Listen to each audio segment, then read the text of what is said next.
Sa ngalan ng Ama, ng Anak at ng Espiritu Santo. Amen. Sumainyo ang Panginoon. At sumayo rin. Mga kapatid, sino ba sa atin ang walang paghihirap? Lahat tayo ay pulubi. Hindi lang naman yung mga walang pera ang naghihirap. Pati din ang mga may sakit, nahihirapan din. Hindi ibig sabihin na ikaw ay mayaman, maraming ari-arian, na wala ka ng paghihirap. Meron din sakit sa kanilang mga puso, sa kanilang mga damdamin at kaluluwa, pinagdadaanan kahit na mga pinakamayaman. All of us are poor. Lahat tayo nagpapalimos sa grasya ng Diyos.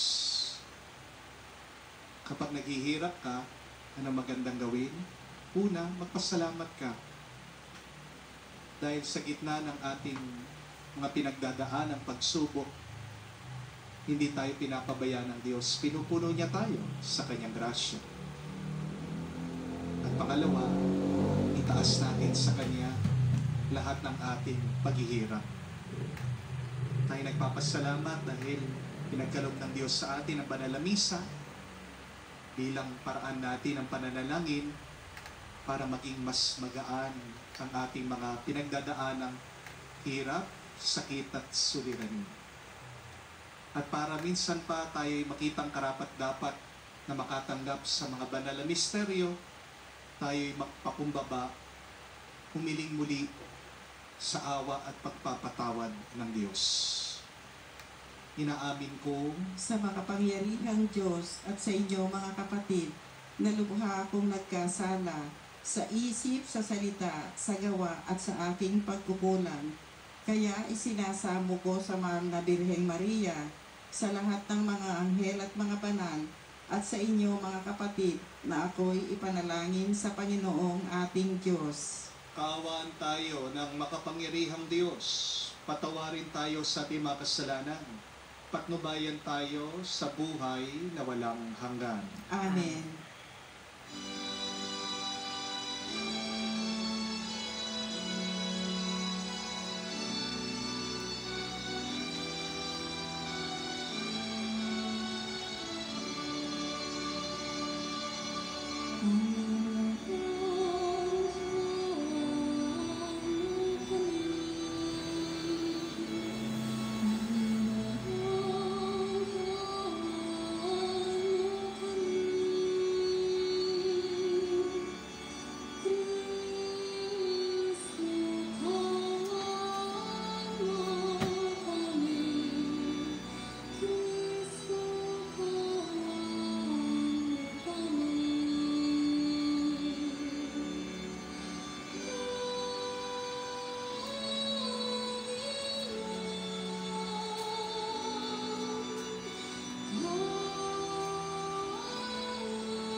Gloria in excelsis Deo.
Manalangin tayo.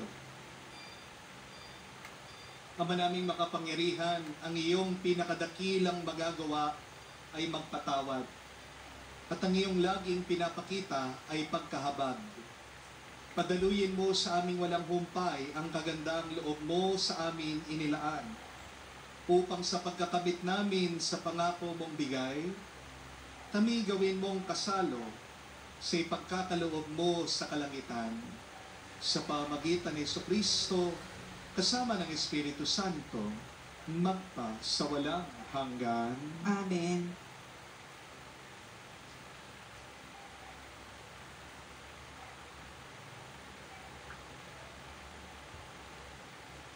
Pagbasa mula sa aklat ni Propeta Amos. Ito ang sinasabi ng Panginoong makapangyarihan. Kahabag-habag kayong namumuhay na maginhawa sa Sion. Kahabag-habag kayo na nahihiga sa magagarang kama at nagpapahinga sa malalapad na himlayan. Habang nagpapakabusog sa masasarap na pagkain, lumilika pa kayo ng mga awit sa saliw ng mga alpa, tulad ni David. Sa malalaking mangkok na kayo umiinom ng alak, at mamahaling pabango ang ipinapahid ninyo sa katawan. Ngunit itinangis na ba ninyo ang darating na pagkawasak ng Israel? Hindi. Kaya nga kayo ang unang ipatatapon. Matitigil na ang iyong pagpipiging at pagsasaya. Ang salita ng Diyos. Salamat sa Diyos. Kaluluwa ko yung purihin ang Panginoong butihin. Kaluluwa ko yung purihin ang Panginoong butihin.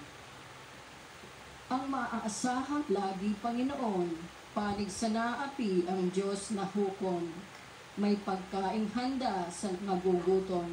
Kaluluwa ko yung purihin ang Panginoong butihin.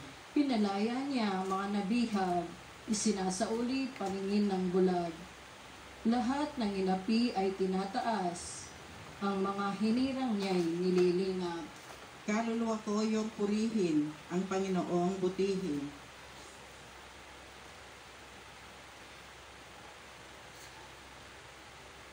Pagbasa mula sa unang sulat ni Apostol San Pablo kay Timoteo.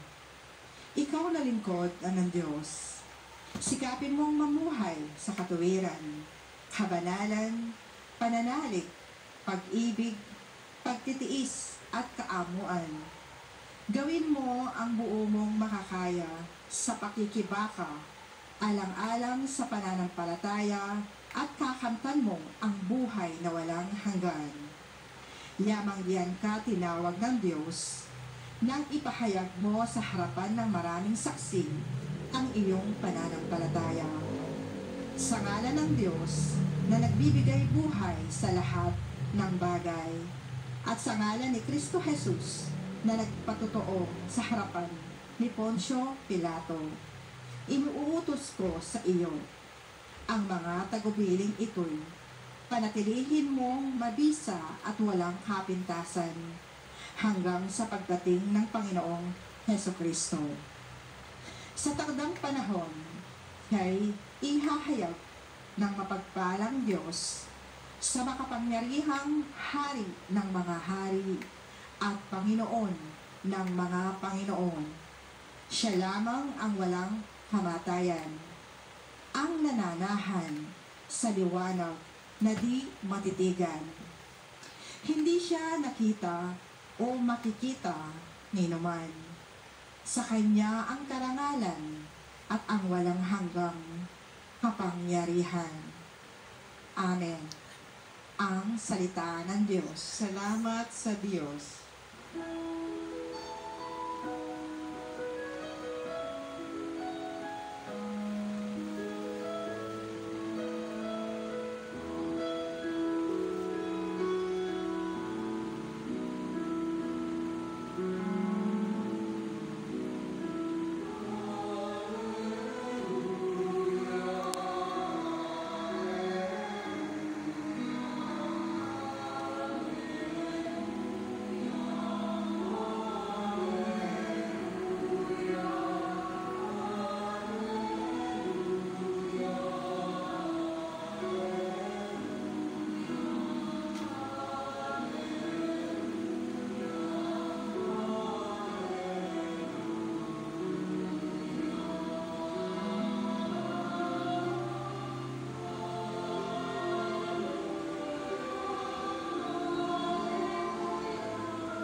Si Kristo ay naging dukha upang tayo'y managana sa bigay niyang pagpapala.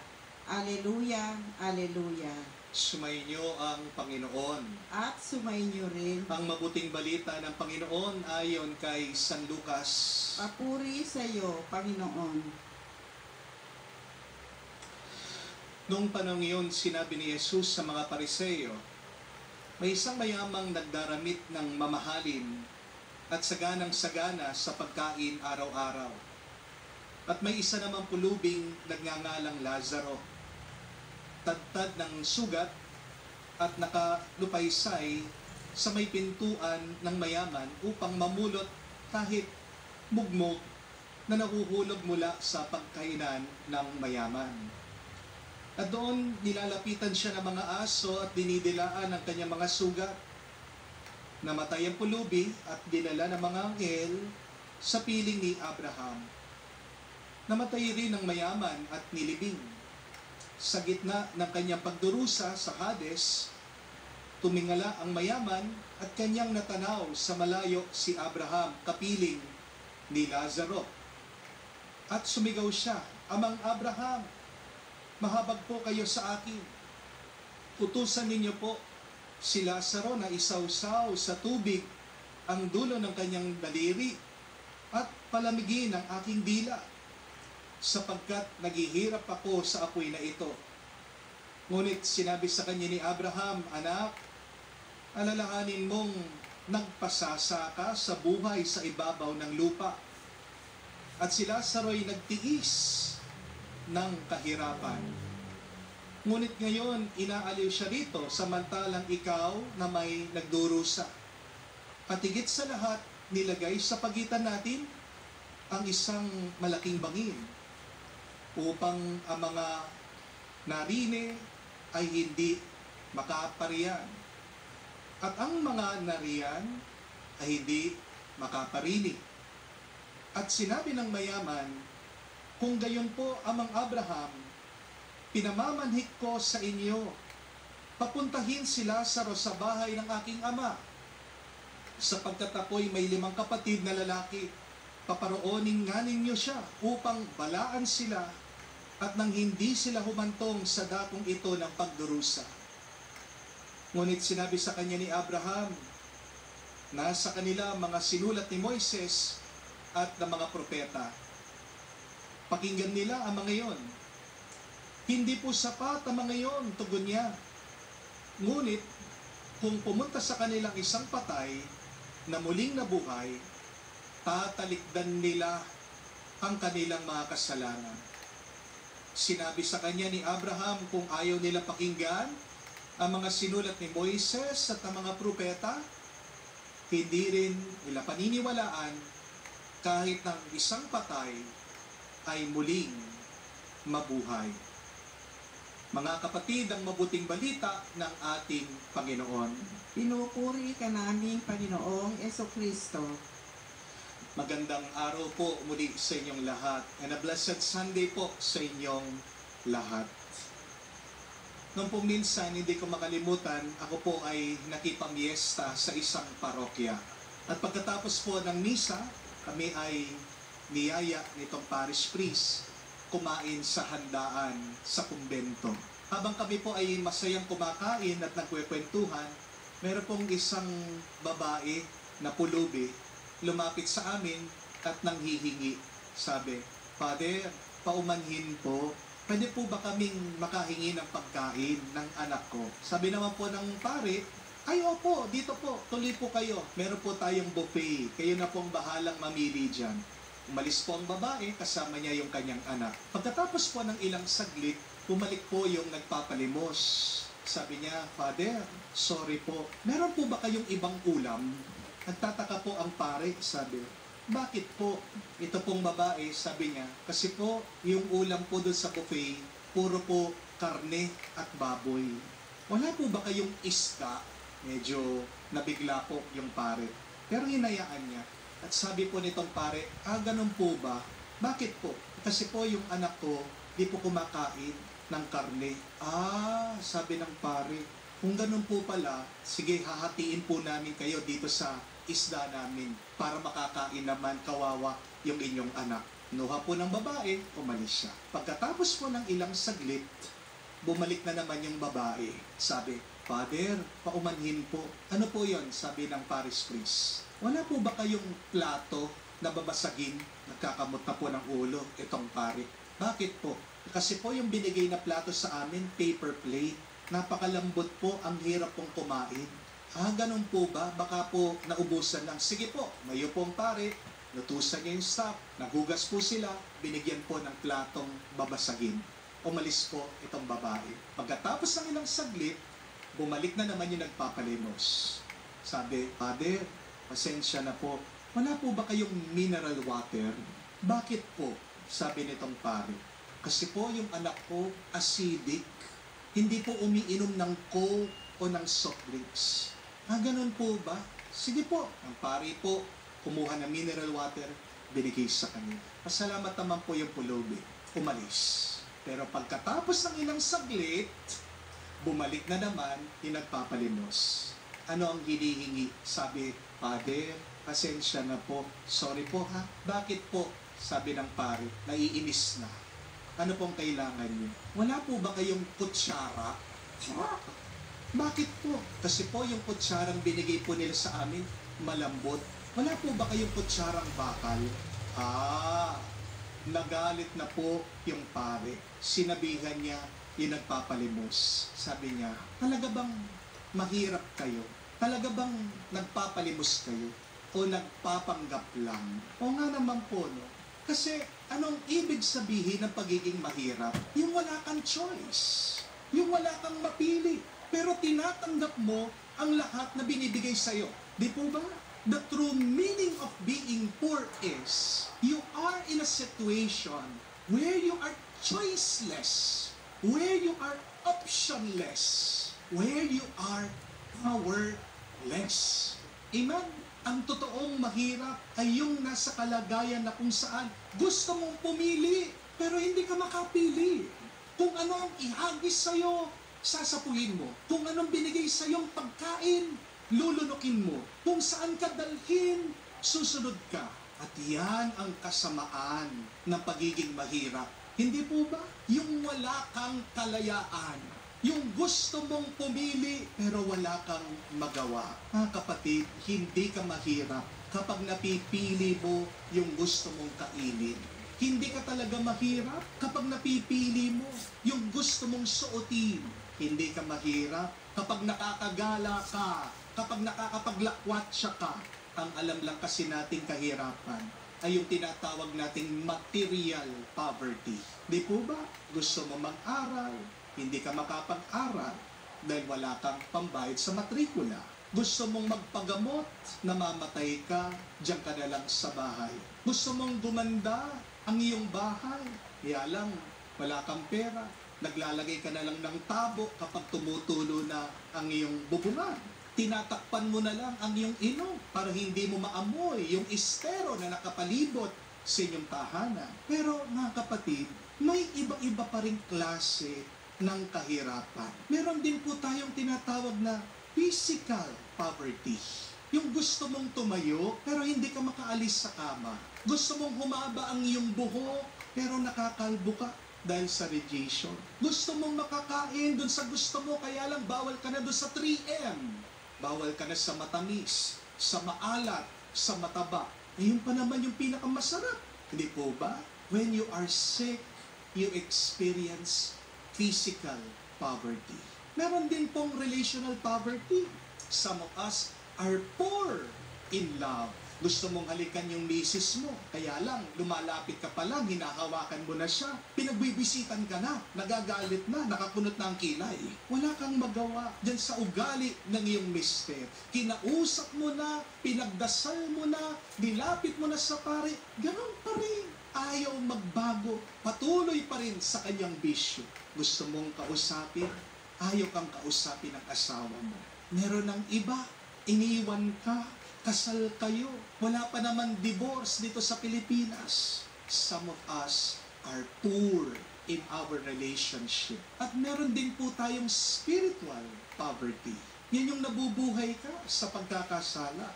Dahil sanay ka na sa kasalanan, naging alipin ka na sa iyong nakasanayan. Gusto mo magbago pero hinakatak ka ng iyong tukso. Gusto mo magdasal at magsimba, kaya lang nagdi-distract ka sa napakaraming bagay. Alam mo, marami kang pera, pwede kang makatulong, pero nagtatagumpay pa rin sa iyo ang pagiging makasarili, ganit at kuripot. Ito po ang katotohanan, mga kapatid. Lahat tayo ay mahirap. All of us are poor in one way or the other. Lahat tayo ay daraan po sa punto na kung saan wala tayong magawa, wala tayong mapili. Yan ang tanong ng napakarami sa atin. What do we do when we are poor? What shall we do when we are in a situation where we cannot choose? Balikan po natin ang kwento ng ating Panginoong Jesucristo. Tinuturuan niya tayo. 3 ang pwede nating piliin kapag wala tayong mapili. 3 things that you can still choose if you are poor. Number 1, when you cannot choose your situation, choose your attitude. Si Lazaro po yung mahirap sa kwento. Gusto man niyan maging mayaman, wala siyang magawa.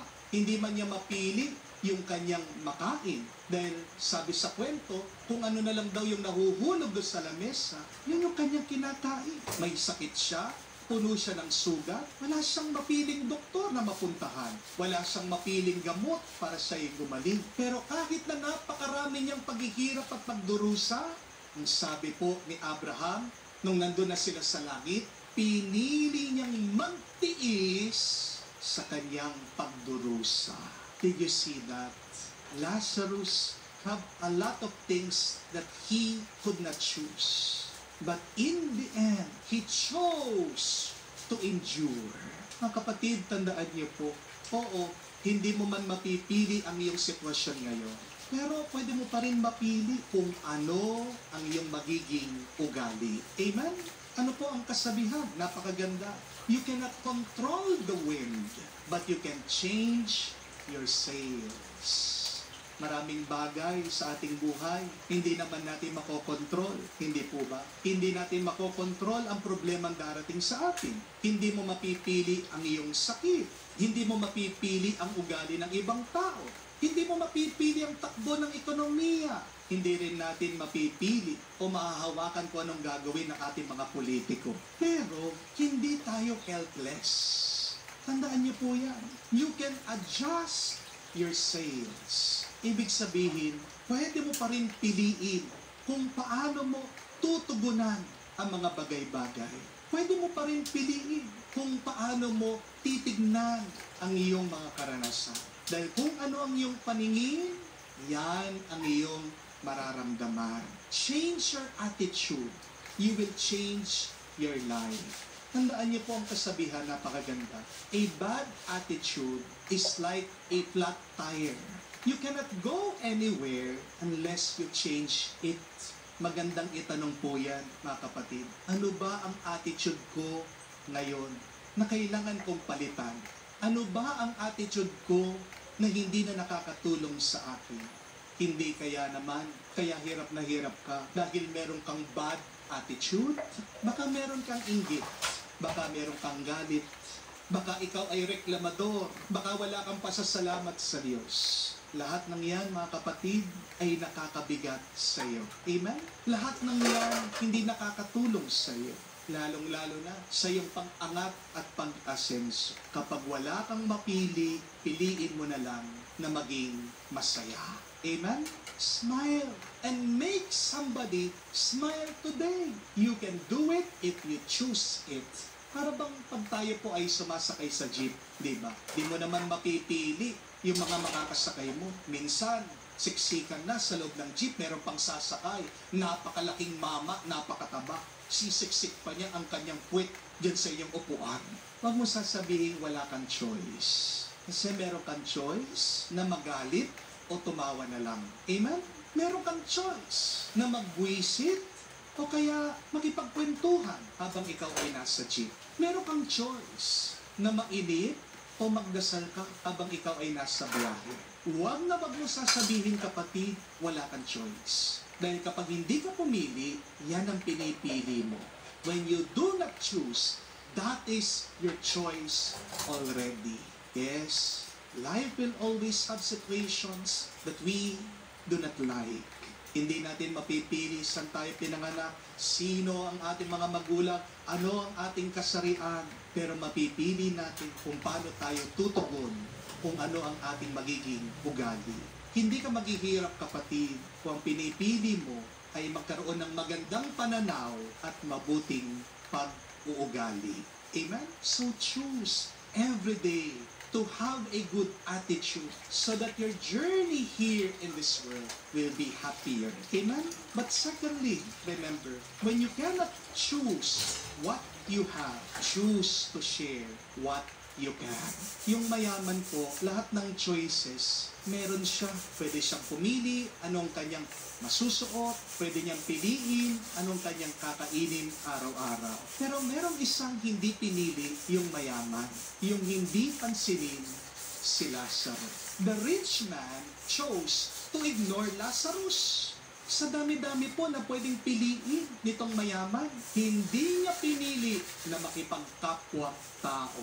Pansin niyo yun? At tandaan niyo po, mga kapatid, kapag hindi ka nakikipagtao sa iba, nagiging mahirap ka sa tingin ng iba at sa pananaw ng Diyos. We always have the choice to share what we have.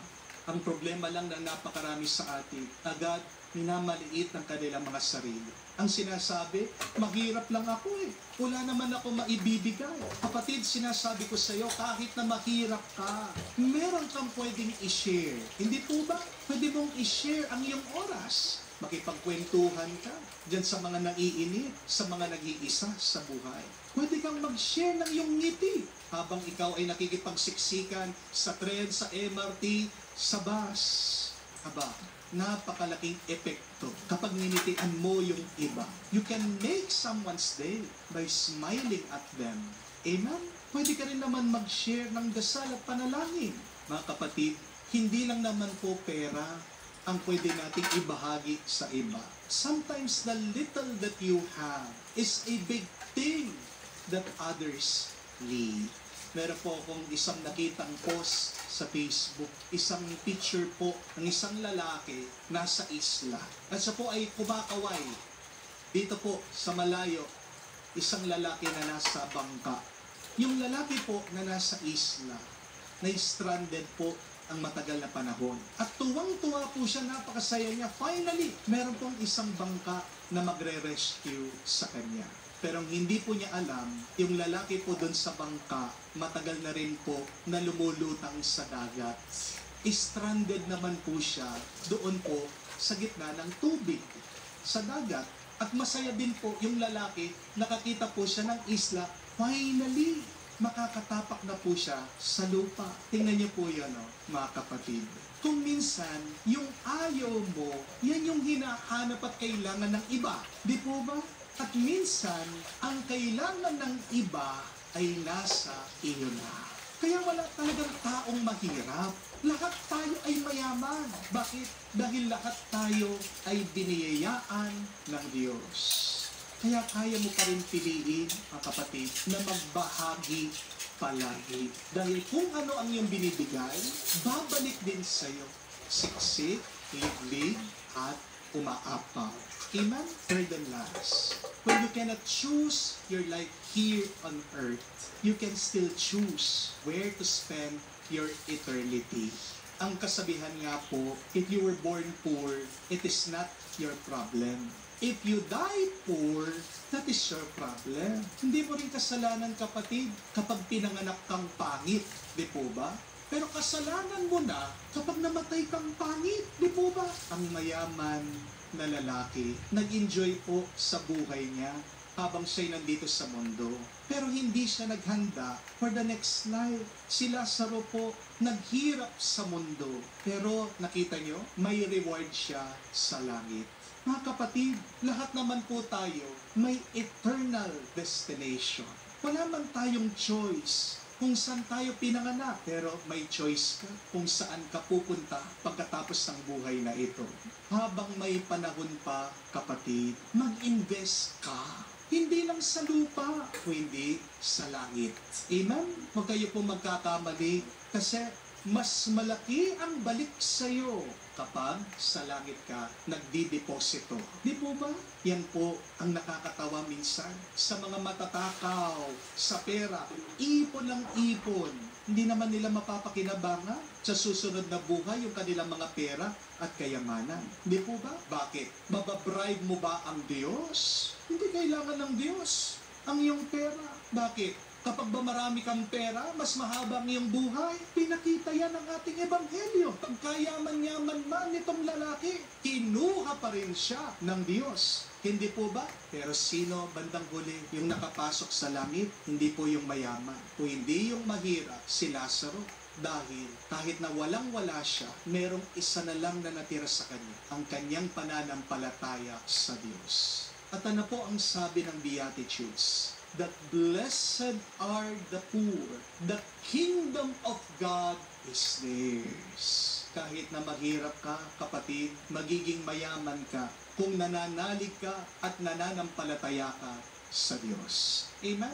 Understand, you can never enter eternity by being concerned with material things.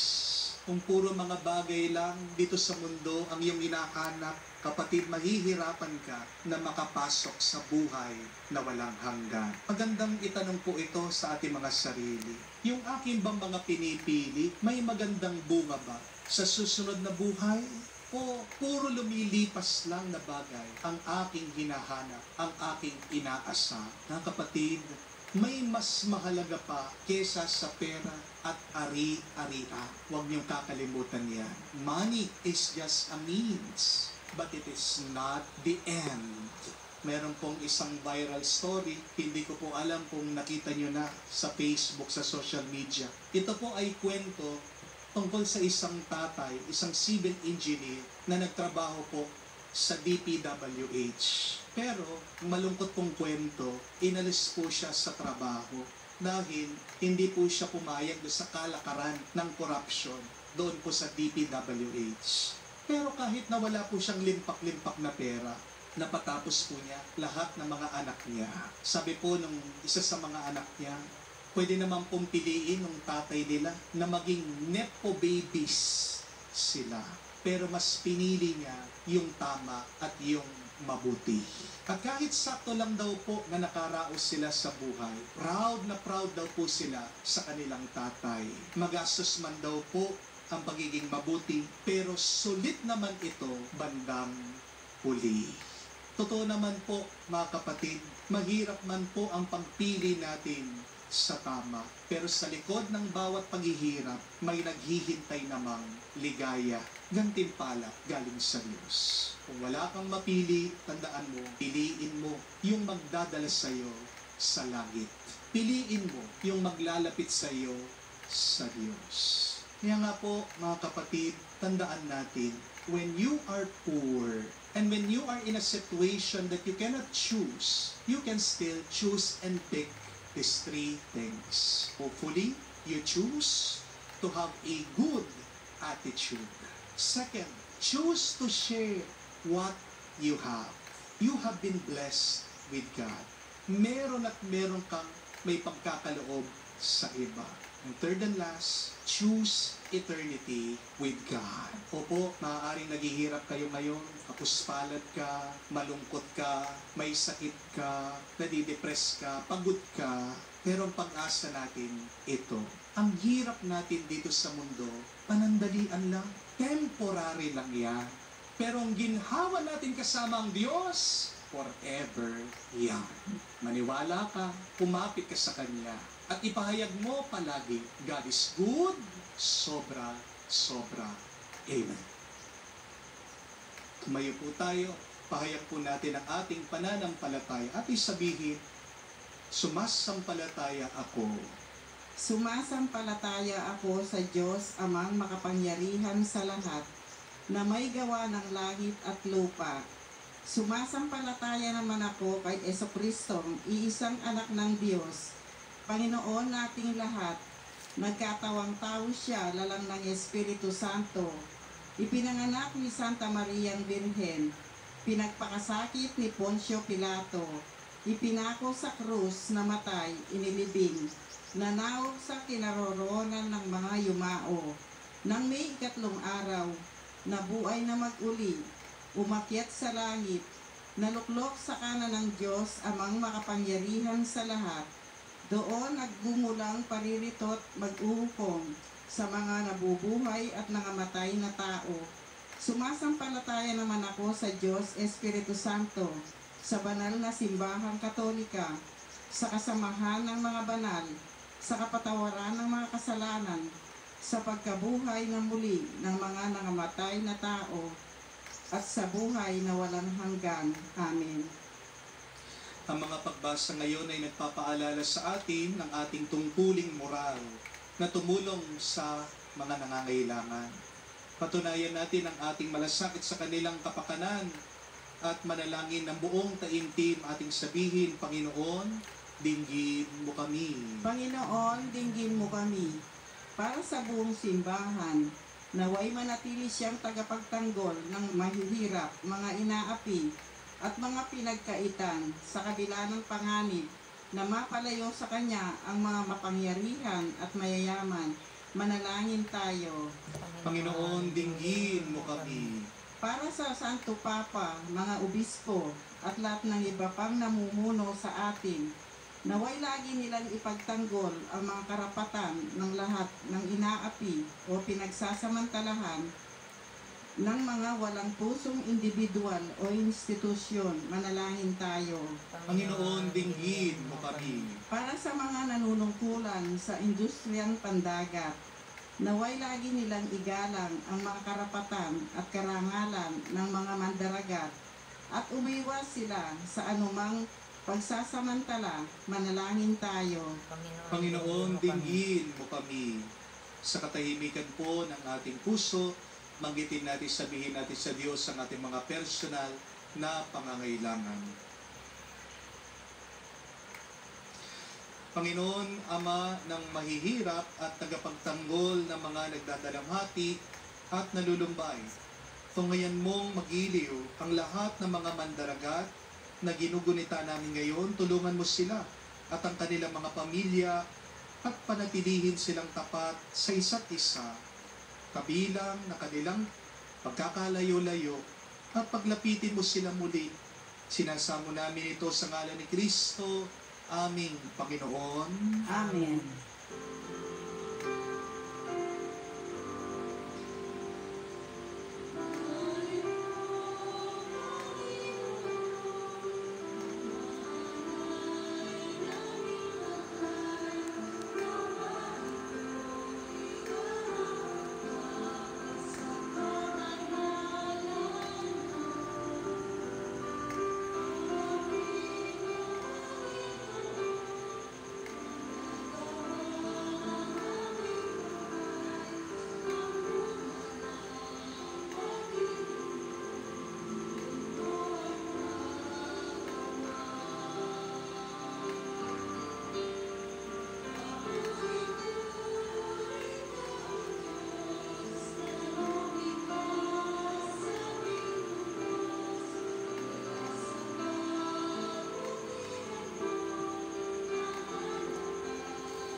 Manalangin kayo mga kapatid para ng ating mga paghahain ay kalugdan ng Diyos amang makapangyarihan.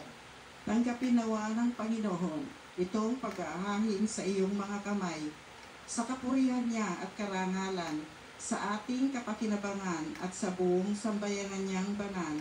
Ama naming lumikha, loobin mong kalugod ang aming paghahandog, at ito nawa ay siyang magkaloob ng iyong pagpapalang sa aming umaagos, sa pamagitan ni Jesucristo kasama ng Espiritu Santo, magpa sa walang hanggan. Amen. Sumayin niyo ang Panginoon. At sumayo rin, Itaas sa Diyos sa inyong mga puso at diwa. itinaas na namin sa Panginoon. Pasalamatan natin ang Panginoong ating Diyos.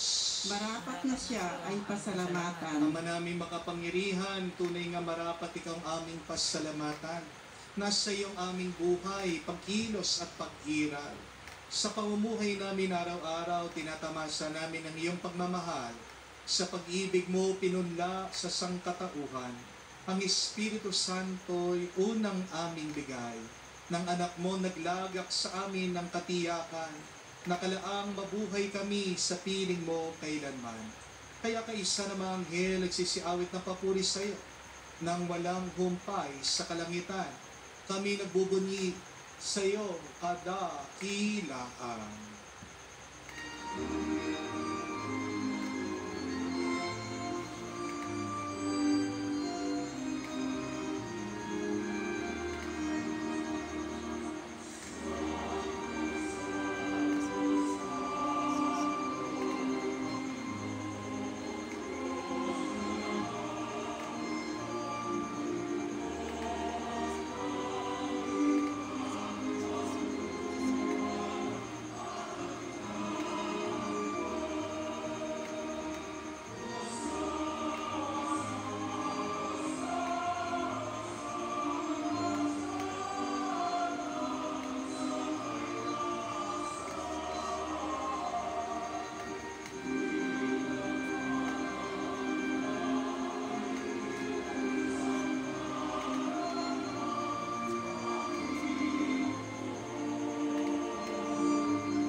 Ama naming banal, ikaw ang bukalan tanang kabanalan, kaya't sa pamagitan ng iyong Espiritu, gawin mong banal ang mga kaloob na ito, upang para sa amin, maging katawan at dugo ng aming Panginoong Jesucristo. Bago niya pinagtiis ang kusang loob na maging handog, ginawa kanyang tinapay, pinasalamatan kanya, pinaghati-hati niya iyon, inabot sa kanya malagad at sinabi, tanggapin ninyong lahat ito at kanin, ito ang aking katawan, na ihahandog para sa inyo.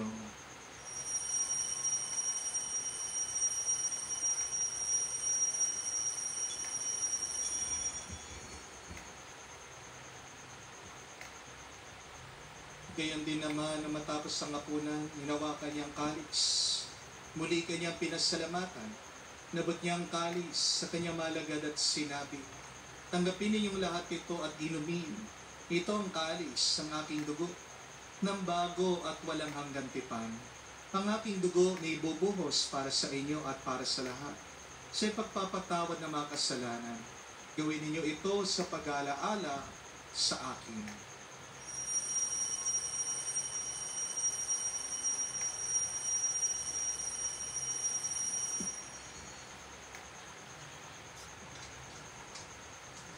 Ang misteryo ng pananampalataya.